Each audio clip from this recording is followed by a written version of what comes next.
Hi, my name is Dylan Kingwell, and you're watching the Permanent Rain Press.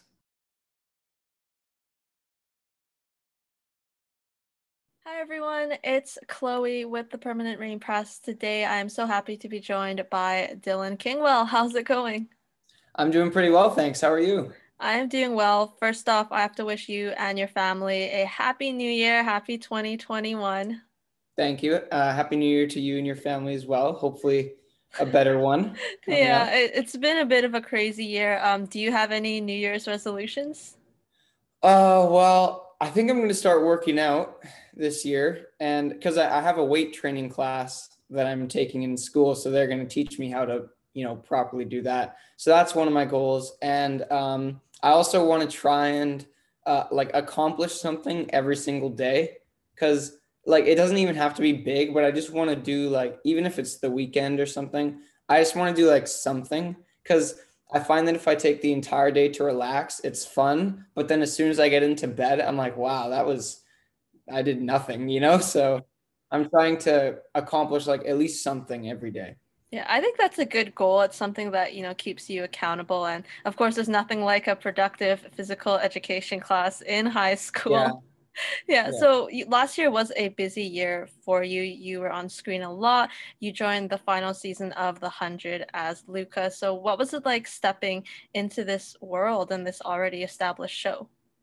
Well, I mean, it was incredible. The one thing about stepping into a cast like that is that everyone's so familiar with each other. And so it was really nice. I felt like I was really welcomed into this show. And of course, with such an elaborate universe, there's so many cool sets and like little tidbits of information that you can get. So yeah, I think it was such an amazing experience. I met so many incredible people, and I was really happy to be a part of that show. And actually, I was on set for the very last day of shooting the entire show, which was like mind blowing to me because I just so happened to get this lucky, and it's super special to see something like that, because that's I mean, it's 7 seasons worth of work from all these people. So it was definitely a really special experience, and I'll cherish it forever. So you, Sean Kwan as Rex, Lola Flannery as Maddie, fans really started comparing this trio of friends to the earlier days of Jasper, Monty, and Octavia, two of whom were not on the show in season 7. So when you first saw these comparisons, did you know what fans were talking about? Well, I did actually. I did watch the first season of the show, and I think I watched up to a few seasons in before I started working on it. So I hadn't actually heard those comparisons until now. That's really interesting. So, well, I'm trying to think. I guess I can see it a little bit. I just think that that's an honor and a privilege because I know that those are three beloved characters that the fans have always been supporters of. So it's definitely cool to be compared to that. I'm really thankful for that. But I don't know how much of a like comment I can give on if it's. I guess that's up to the people that are saying it. But I really appreciate that. That's really nice. And it was really nice to see Maddie get some more friends her own age. What was your Yeah. favorite memory you took away from set? Oh man. Um, well, I was only there for a short time, but I made lots of memories. Well, Lola and I became really good friends on the set, and there was one day where we were on break. I think we had like a couple minutes of break in between shooting, and Lola had AirPods, and I had never like used AirPods before. I know it's crazy, but I never had my own pair, and she had them on set, and so I was like, "Will they work like one of the in my ear and one of them in her ear?" And she said yes. So we ended up we were listening to a couple songs just like that, like with one AirPod, and we were like dancing and stuff.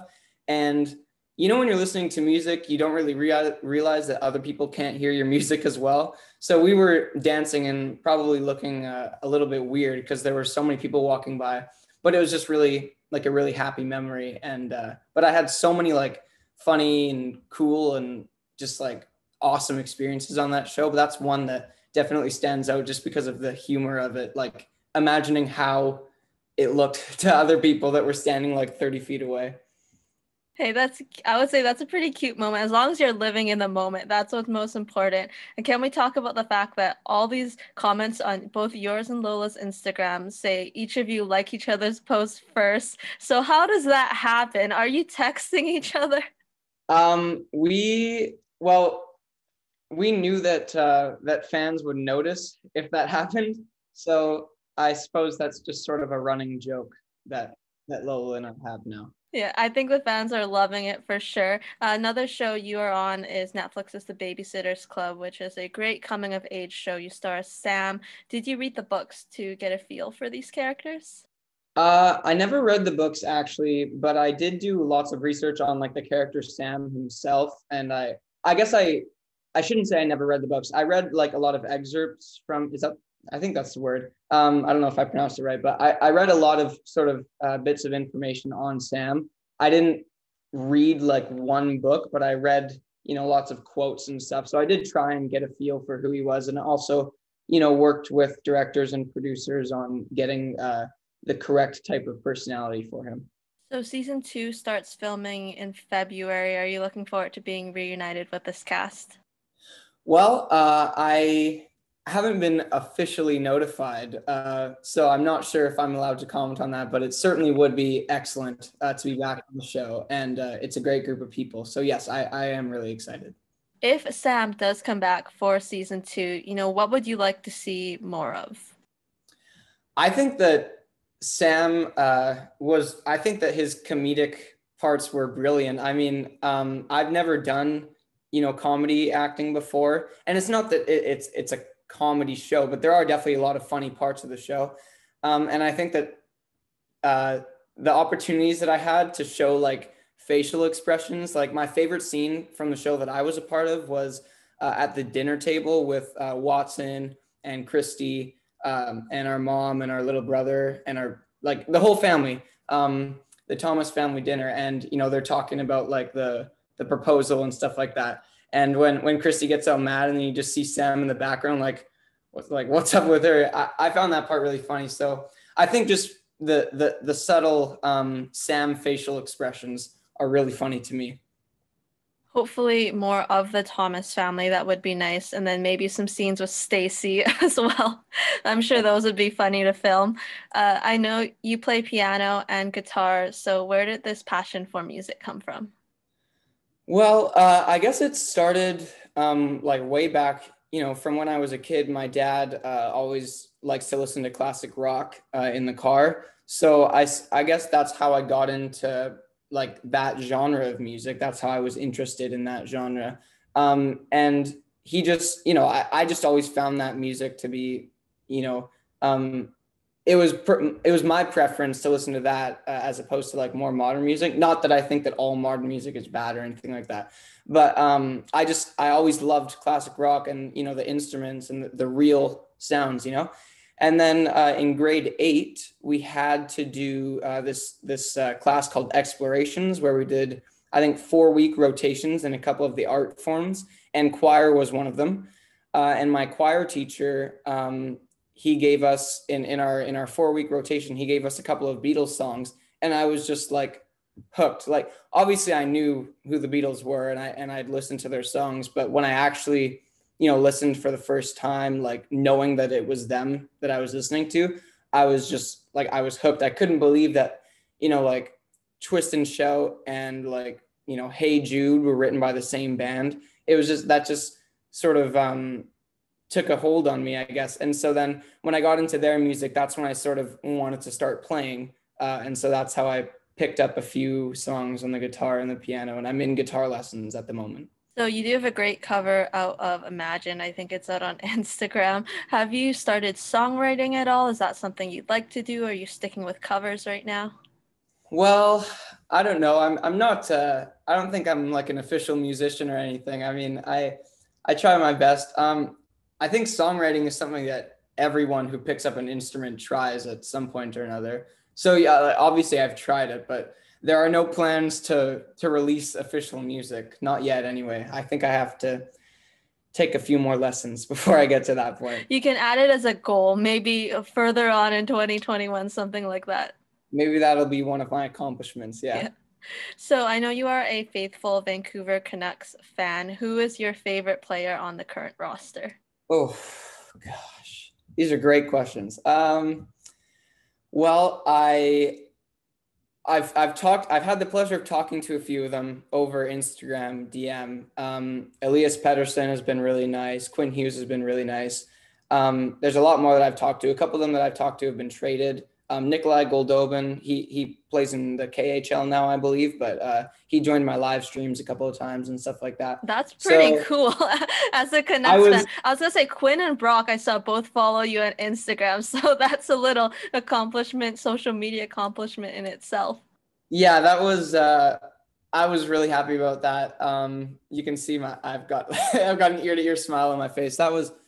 It's pretty great because I've always looked up to the Canucks since I was 4 and first started playing and watching hockey. So it's really cool to have talked to a few of them before. So I think in terms of like hockey player, Pedersen is just so exciting to watch, and Hughes is like such a great skater. And my parents have told me that my skating is the best part of my game. So yeah, I guess those two guys are a couple of my favorites to watch. But really, the whole team, I love all of them. So shortened season this year, all Canadian division. What are your predictions? Um, wow. Put me on the spot. There's going to be a hockey analyst somewhere that sees this and just, I think that my opinion is that the only team that won't make the playoffs definitively are the Senators. That's my guess. I think all the other Canadian teams have a pretty decent shot. I would say that Winnipeg would be first, then Calgary second, and then Oilers third, and then Canucks fourth. So I guess oh wait, no, but then the Maple Leafs won't miss it. Oh, I don't know. I don't know. I think you'll give it a bit of time because training camp kind of just started. I think the Canucks start officially today. So we'll see how well they do with their slightly changing rosters, and then you might be able to make a more accurate prediction. Yeah, I want to be honest with you, but I also want to be a Canucks fan, so I don't know. It's hard. It's hard, right? Kind of balancing the hockey's two. yeah, hockey's really unpredictable. I mean, it's when you've got 4 teams that are sort of like playoff favorites in the Leafs, the Oilers, the Jets, and the Flames, but then you've got the Canucks that are like such a wild card and did well faced up against some of the best teams last year. It's anything can happen. And the Canucks are known for the past few years to have really strong starts to their seasons.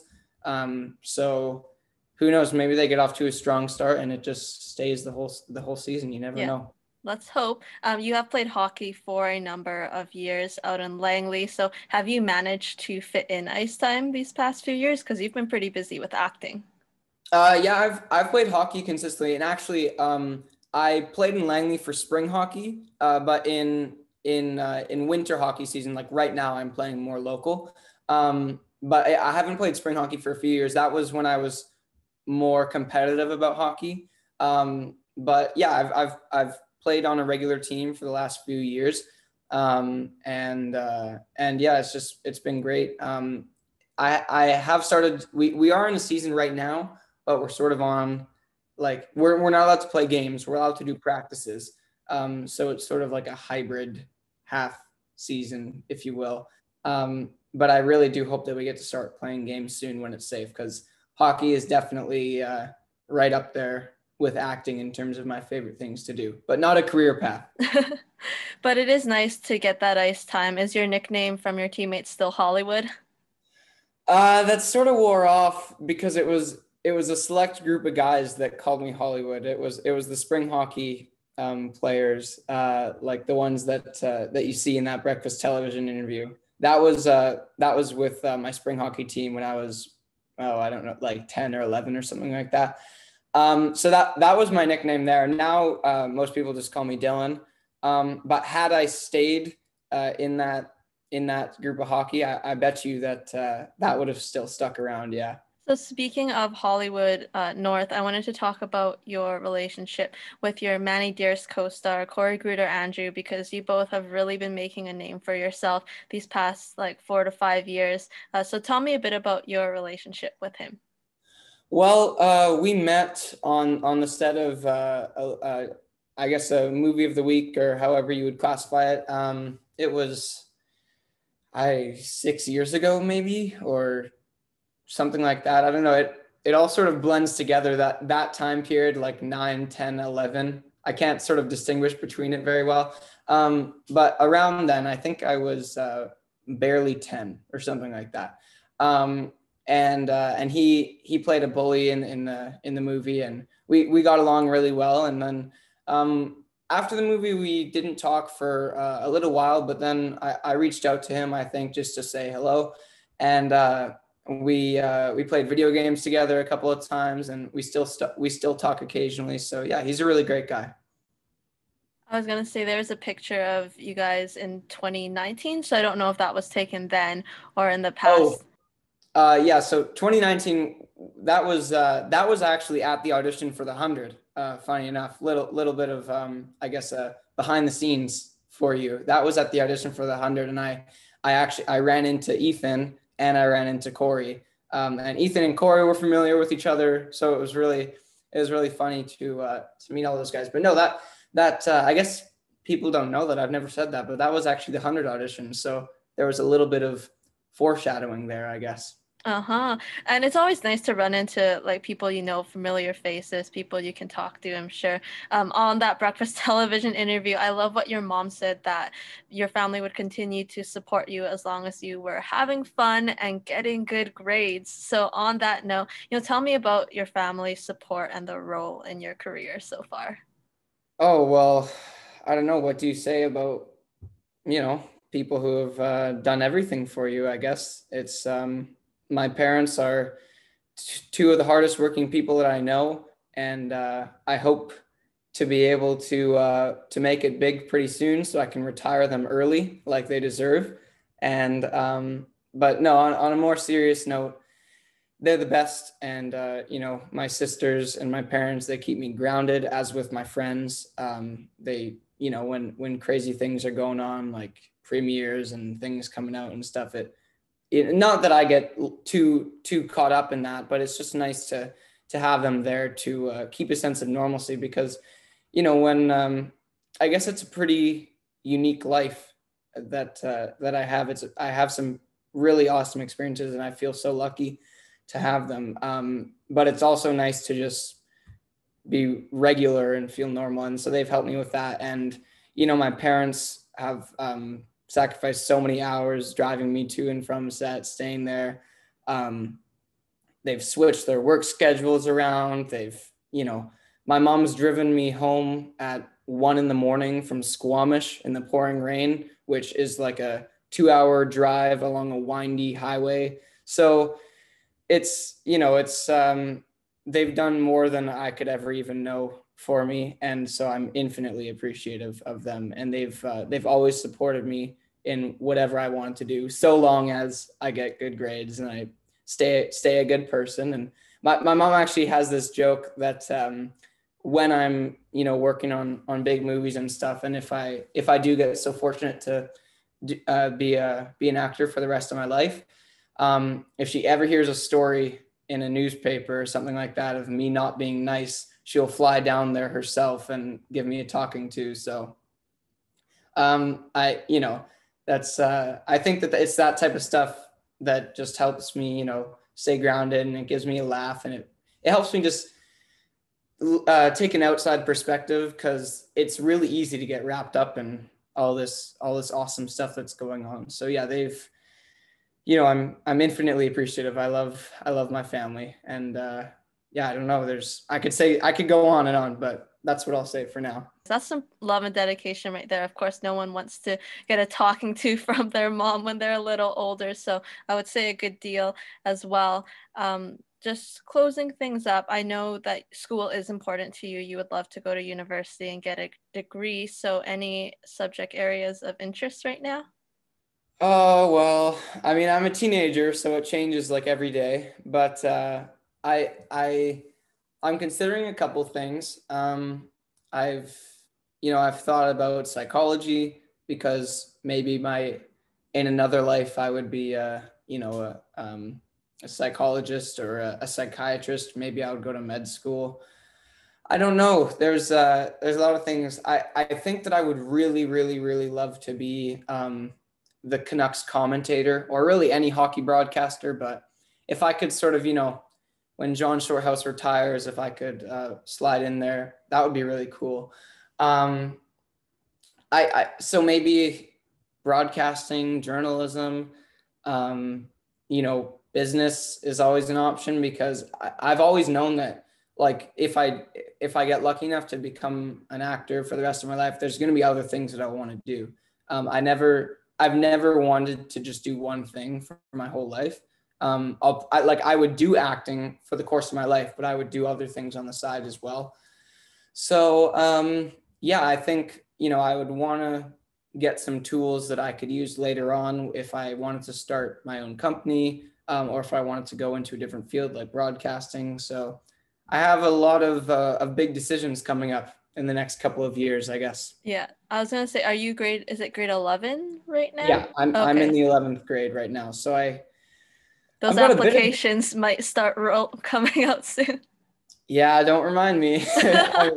No, I'm I'm excited for that chapter of my life. It's Yeah. I guess it's just a lot to think about Yeah, though. I think, and with acting, like a lot of people, they can take gap years. Like if you come up with a big new project, right, you can do it Yeah. a bit later down the road. Speaking of broadcasting, you did get to shadow Al Murdoch at a game last season, so that must have been pretty surreal. Yeah, I mean that was that was as a longtime hockey fan and Canucks fan and broadcasting fan, that was just an incredible experience. And my granddad got to come with me, and that just made it infinitely better because I love my granddad, and I think that he found it really cool too. He made a joke when I asked him to come with me when it was confirmed it was happening. He said, "I'll come with you as long as there's free food."